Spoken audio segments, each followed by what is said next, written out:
নমস্কাৰ অন্য এটা ভাল খবৰ লৈ আপোনালোকৰ মাজত আহিছোঁ। মুখ্যমন্ত্ৰী মহিলা উদ্যমিতা অভিযান আঁচনি অৰ্থাৎ লাখপতি বাইদেউ অধীনত যি 10,000 টকা চৰকাৰে দিম বুলি ঘোষণা কৰিছিলে আৰু যিসকল গোটৰ মহিলাই এপ্লাই কৰিছিলে লাখপতি বাইদেউৰ কাৰণে 10,000 টকা পোৱাৰ কাৰণে সিহঁতৰ অপেক্ষাৰ অন্ত আহি পৰিছে।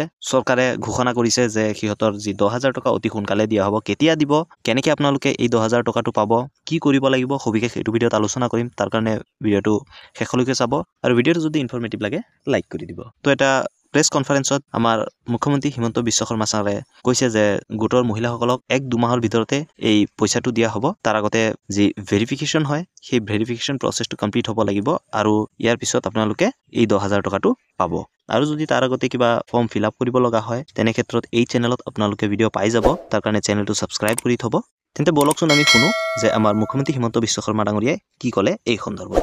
আজি আপোনালোকক মই আৰু এটা কথা ক'ব খুজিছোঁ। অলপ আগতে আপোনালোকে দেখিছে 21 গৰাকী আই মাতৃক আমি ইয়াত মাতি আনি সম্বৰ্ধনা জনাইছোঁ। কিয় সম্বৰ্ধনা জনাইছোঁ?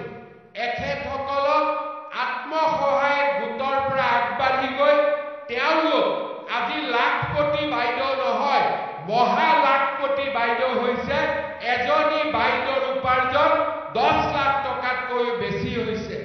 অহা কিছুদিনৰ ভিতৰতে আমি আমাৰ অসমৰ মহিলা আত্মসহায়ক গোটক প্ৰথমতে 10,000, পিছত 25,000, তাৰ পিছত 50,000 টকা দিয়াৰ বহুত ডাঙৰ আঁচনি আমি কেইদিনমানৰ ভিতৰতে 2-এমাহৰ ভিতৰতে আৰম্ভ কৰিম। ইনকুৱাৰী চলি আছে, ছাৰ্ভে কমপ্লিট হ'ব। সকলো মহিলাই 10,000কৈ টকা যিসকলে ছাৰ্ভেত নিৰ্বাচিত হ'ব 10,000কৈ টকা পাব।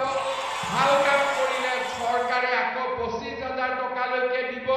মই আশা কৰোঁ যে আজি ইয়াত আমাৰ যিমান বাইদেউসকল উপস্থিত আছে তেওঁলোকেও যাতে নিজৰ পৰিশ্ৰমেৰে প্ৰথমতে লাখপতি হয়